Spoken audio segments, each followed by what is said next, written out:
It has been 6 months since a massive fertilizer explosion at the port of Beirut tore through the city, leaving hundreds dead and catastrophic destruction. Lebanon was already mired in deep economic crisis, but now, after the blast, as special correspondent Leila Molana Allen tells us, add another crisis, COVID-19. It's 9:35 p.m. and the Lebanese Red Cross's night team is racing to respond to yet another critical COVID-19 call. Lebanon has no official ambulance service, so these young volunteers are the front line of pandemic defense. This 85-year-old woman is fighting for every breath. There's nothing more they can do in the ambulance. She needs a hospital bed. But after a massive uptick in cases here in the past few weeks, those are hard to find.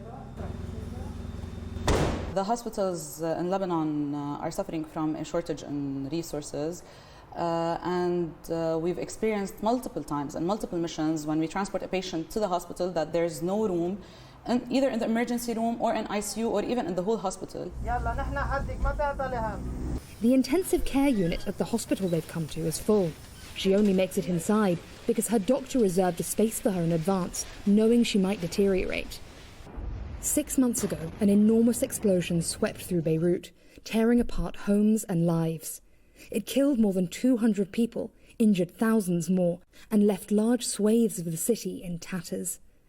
My own neighbourhood of Mar Mikhael was left in pieces.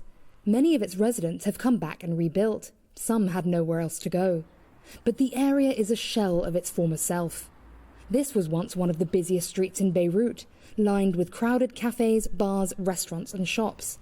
While some of them have been rebuilt, others are still piles of rubble. And thanks to the pandemic, it's still a ghost town. The explosion was yet another blow in a year that had already seen the currency lose 80% of its value and food prices triple, while many lost their life savings. The government, having done little to tackle the country's economic freefall, swore it would rapidly punish those responsible for the blast. Instead, it has spent months gridlocked in political infighting. And now, just as the city was getting back on its feet, it's been floored by a devastating wave of COVID-19 and a nationwide lockdown imposed upon a population with nothing left to give. One of the country's largest hospitals, LAU Rizik, has only just recovered from the damage it sustained in the blast. Now they're building again, racing against time to add more capacity before they're hit by another spike. They've already repurposed 2 extra floors above the packed ICU as COVID wards. They were full almost as soon as they were complete. The ER is full too.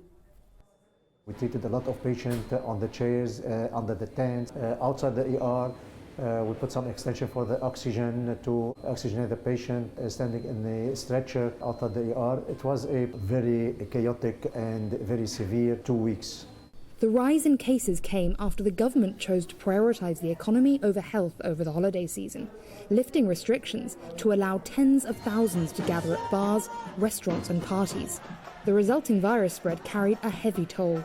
More people have now died of coronavirus in the last 4 weeks here than in all of 2020. The test positivity rate has been 20% or higher for weeks. The World Health Organization says movement restrictions should remain until it falls below 5% for at least 2 weeks. If they're lifted anytime soon, doctors fear another spike. Are you worried the government, for political reasons, will lift the lockdown? It's a struggle between economy and politics and science. In my opinion, this is the way how we should be living for the next at least year. But even as doctors beg for an extension, there's already talk of easing the restrictions. Lebanese say they can't take much more of this lockdown, one of the harshest in the world. In place for nearly a month, it's imposed a 24/7 curfew, with all shops, including food stores, closed. Many here work daily cash-in-hand jobs, so if they're not working, they're not earning. 6 months ago, we met the Mitri family after their home was decimated by the explosion. Ever since, they've been rebuilding.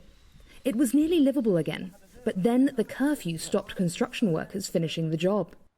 Their father Joseph refused to leave the house even when it was at its worst, but the rest of the family are split across the city and beyond, staying with friends and relatives. Desperate to bring them home after months apart, he's completing what he can himself. His son Maher has moved back in to help, sleeping on the floor amidst the plaster dust. The paint is still wet on the floor, it's that freshly done. The grocery store where Camille, the youngest, works is closed. It's still doing delivery and letting trusted customers pick up items, but he's not needed behind the counter.